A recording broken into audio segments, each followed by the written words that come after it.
तो जैसा कि पिछले एपिसोड में हमने देखा था, जो चैंग फैंग होता है वो मैनेजर वैंग के सामान को लेकर जा रहा होता है, लेकिन तभी वे जो बंदे होते हैं उनमें से एक चैंग फैंग को देखते हुए बोलता है कि अगर इस बंदे ने यहाँ से भागने की कोशिश की तो मैं इसे अपने हाथों से मारूंगा। और उन लोगों की इस तरह की बातों को सुनकर जो चैंग फैंग होता है वो अपने मन में सोचता है कि इन लोगों की नज़रों में तो जो सेक्ट के डिसाइपल है उनकी कोई इज्जत ही नहीं है, लेकिन ये सच भी है क्योंकि जो सेक्ट के डिसाइपल होते हैं उन्हें रियल बैटल को एक्सपीरियंस करने का मौका नहीं मिलता। लेकिन अगर इनकी बात की जाए तो ये रियल बैटल को एक्सपीरियंस करते हैं और लोगों को मारते भी है। और चैंग फैंग इतना सोच ही रहा होता है, लेकिन तभी वो अपने सामने का व्यू देखता है जिसे देखकर वो काफ़ी ज़्यादा शौक हो जाता है। जिसके बाद अब हम देखते हैं कि सामने से काफ़ी पावरफुल मर्डरस हो रहा उन्हीं की तरफ आ रहा होता है। और इतने पावरफुल मर्डरस हो रहा को देखकर जो चैंग फैंग होता है वो शौक होते हुए सभी लोगों से बोलता है कि सामने कोई पावरफुल पर्सन है। और चैंग फैंग के इस बात को सुनकर वे जो बंदे होते हैं वो चैंग फैंग का मजाक उड़ाने लगते हैं और वो ये बोलते हैं कि आखिर ये सेक्ट का पागल बच्चा क्या बोल रहा है। ये कह रहा है कि सामने कोई बंदा है, लेकिन एल्डर माँ ने तो ऐसा कुछ भी नहीं बोला, जबकि वे डिवाइन डोर रियलम के सेकंड लेवल पर है।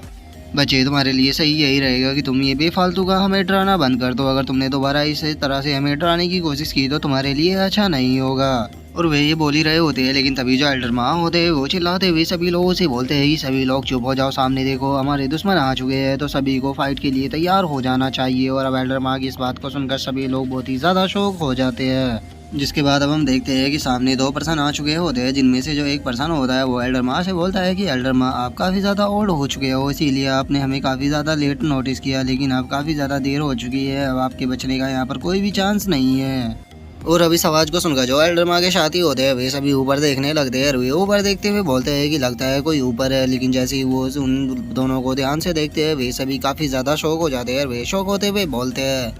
ये तो ट्रू ब्रदर है, आखिर ये यहाँ पर क्या कर रहे हैं। और अब ट्रू ब्रदर का नाम सुनकर जो चैंग फैंग होता है उसे कुछ भी समझ में नहीं आता, वो थोड़ा कंफ्यूज होते हुए बोलता है कि ट्रू ब्रदर क्या ये तो लोग फेमस हैं। जो सुनकर जो एल्डर माँ का एक बंदा होता है वो चैंग फैंग को बताता है कि हाँ, ये जो ट्रू ब्रदर है ये चैंग सिटी के अंदर काफ़ी ज़्यादा फेमस है, जो कि रास्ते में आने जाने वाले लोगों को लूटते रहते हैं। लेकिन ये लूटने के लिए फेमस नहीं है, बल्कि ये फेमस इस चीज़ के लिए है कि ये जिस इंसान को भी लूटने के लिए आते हैं ये उसे जिंदा नहीं छोड़ते, ये उसके सामान को लूटने के साथ साथ में उसे भी ख़त्म कर देते हैं। और इन्हें सबसे ज़्यादा शिकार जिनका करना पसंद है वो टीनेजर लड़के होते हैं, जैसे कि तुम, ये तुम्हारे जैसे बंदों का शिकार करना सबसे ज़्यादा पसंद करते हैं। और अब इन लोगों की इस बात को सुनकर जो चैंग फैंग होता है वो भी थोड़ा सा शौक हो जाता है और वो शौक होते हुए बोलता है कि क्या ये लोग सच में बहुत ही ज़्यादा पावरफुल है। जो सुनकर जो एल्डर माँ का बंदा होता है वो चैंग फैंग को बताता है कि नहीं, वैसे तो ये केवल डिवाइन डोर रियलम के फर्स्ट लेवल पर है, लेकिन जब ये दोनों साथ में फाइट करते हैं तो इनकी जो फाइटिंग स्किल है वो काफ़ी ज़्यादा अच्छी हो जाती है और ये डिवाइन डोर रियलम के थर्ड लेवल के बंदे को भी बहुत ही आसानी से ख़त्म कर सकते हैं।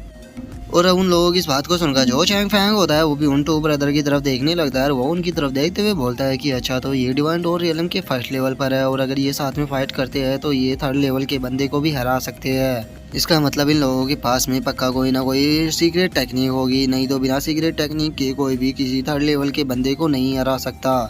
और चैंग फैंग कितना सोचते के साथ ही अब हमारा जो व्यू होता है वो एल्डर माँ के ऊपर आ जाता है, जो कि उनकी तरफ देखते हुए उनसे बोलता है कि टू ब्रदर, तुम मुझे ये बताओ कि क्या तुम स्पेशली हमारा ही यहाँ पर इंतजार कर रहे थे, क्योंकि तुम्हें देखकर ऐसा ही लग रहा है। तो मुझे ये बताओ कि आखिर तुम्हें कैसे पता लगा कि हम यहाँ से गुजर रहे हैं। जो सुनकर अब जो वाइट वाला बंदा होता है वो एल्डर माँ से बोलता है कि एल्डर माँ, हमें तुम्हें ख़त्म करने के लिए किसी ने हायर किया है और उसने तुम्हारे निकलने से लेकर और तुम्हारे पहुँचने तक की सारी लोकेशन को हमको बताया था। जो सुनकर जो अब एल्डर माँ होता है वो भी थोड़ा सा शौक हो जाता है और वो शौक होते हुए बोलता है कि अच्छा, तो तुम्हें किसी ने हायर किया है, क्या वो यानमू पवेलियन है।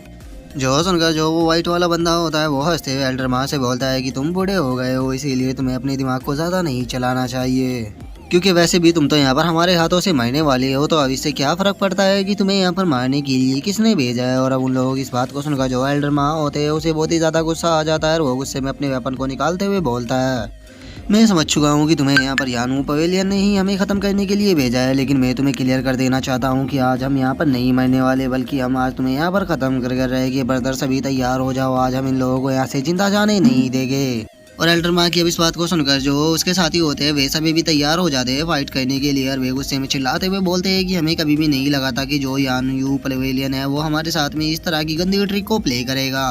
एक बार जरा हम इन्हें ख़त्म कर दे, उसके बाद हम इस यहाँ यानू पवेलियन से भी निपटेंगे। तो ब्रदर, सभी तैयार हो जाओ, आज हम इन दोनों को यहाँ से जिंदा जाने नहीं देंगे, क्योंकि हम सब भी काफ़ी ज़्यादा पावरफुल है और ये दोनों केवल डिवाइन डोर रियलम के फर्स्ट लेवल पर ही है। और अब उन लोगों को इस तरह से फाइट के लिए रेडी होता हुआ देखकर जो चैंग फैंग होता है वो उनकी तरफ देखते हुए अपने मन में सोचता है कि मानना पड़ेगा ये सभी बंदे काफी ज्यादा ब्रेव है, क्योंकि इन्हें पता है कि इनका एनिमी काफी ज्यादा पावरफुल है, लेकिन उसके बाद भी ये फाइट करने से पीछे नहीं हट रहे। सच में इस तरह के बहादुर बंदे बहुत ही कम देखने के लिए मिलते हैं। और चैंग फैंग के इतना सोचते के साथ ही अब हमारा जो व्यू होता है वो उस व्हाइट कपड़े वाले बंदे के ऊपर आ जाता है, जो कि एल्डर माँ की तरफ देखते हुए उसे बोलता है कि एल्डर माँ, आपको याद ही होगा कि अब से 2 साल पहले हम दोनों ने फाइट की थी, लेकिन 2 साल पहले तुम मुझसे काफी ज्यादा स्ट्रॉन्ग थे और मैं तुम्हें खत्म नहीं कर पाया था, लेकिन अब 2 सालों से मैं लगातार प्रैक्टिस करने के बाद इस लेवल पर आ चुका हूँ कि मैं तुमसे निपट सकता हूँ। तो इसीलिए आज मैं यहाँ पर तुम्हारी लाइफ को खत्म कर दूंगा। और इतना बोलकर जो व्हाइट वाला बंदा होता है वो एल्डर माँ की तरफ बढ़ने लगता है, और वहीं वो जो दूसरा ब्लैक कपड़ों वाला बंदा होता है वो एल्डर माँ के साथियों की तरफ बढ़ने लगता है।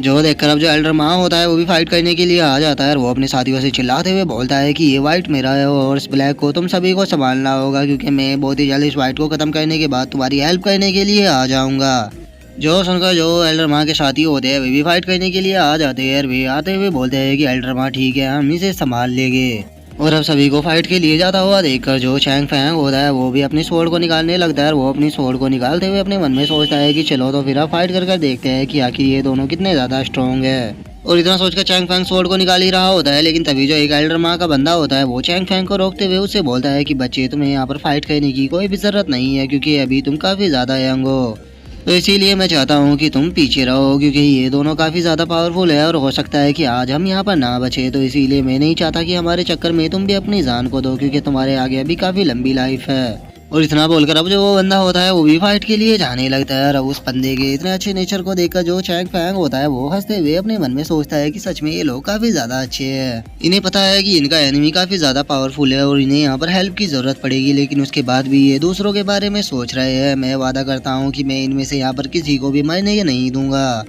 और चैंग फैंग के इतना सोचते के साथ ही हमारी जो व्यू होता है वो एल्डर मू और जो व्हाइट वाला बंदा होता है उसकी फाइट के ऊपर आ जाता है, जहाँ पर कि हम देखते हैं कि वो जो व्हाइट वाला बंदा होता है वो एल्डर माँ के ऊपर भारी पड़ रहा होता है। और अब जो व्हाइट वाला बंदा होता है वो हंसते हुए एल्डर माँ की तरफ देखते हुए उसे बोलता है कि एल्डर माँ, तुम काफी ज्यादा बूढ़े हो चुके हो, तो चलो देखते हैं कि आखिर तुम मेरे कितने अटैकों को झेल पाते हो, क्योंकि बहुत ही जल्द तुम यहाँ पर आज मर जाओगे। और अब उस व्हाइट वाले बंदे की इस बात को सुनकर जो एल्डर माँ होता है वो गुस्से में उसकी तरफ अटैक करते हुए उसे बोलता है कि मुझे अंडर एस्टिमेट करने की कोशिश मत करना। लेकिन हम देखते हैं कि वो जो व्हाइट वाला बंदा होता है वो अपनी जगह से गायब होकर जो एल्डर माँ होते हैं उसके पीछे आ जाता है। वो एल्डर माँ के पीछे आने के बाद उसके ऊपर अटैक करने ही वाला होता है, लेकिन तभी जो एल्डर माँ होते हैं वो सही टाइम पर अपने वेपन को आगे कर उस व्हाइट वाले बंदे के अटैक को रोक लेते हैं। जिसके बाद अब हम उस ब्लैक कपड़ों वाले बंदे को देखते हैं जिसने कि एल्डर माँ के सभी बंदों को बहुत ही बुरी तरह से पीट रखा होता है, और उनमें से कोई भी उस ब्लैक कपड़े वाले बंदे का सामना नहीं कर पा रहा होता है। और अब इसी के साथ में जो हमारा आज का एपिसोड है वो भी यहीं पे कंप्लीट हो जाता है। तो अब नेक्स्ट एपिसोड में देखें कि आगे क्या होता है। अगर आप लोगों को वीडियो अच्छी लगी हो तो लाइक करना, चैनल को सब्सक्राइब करना। मैं मिलता हूँ नेक्स्ट एपिसोड में, तब तक के लिए बाय बाय गाइस।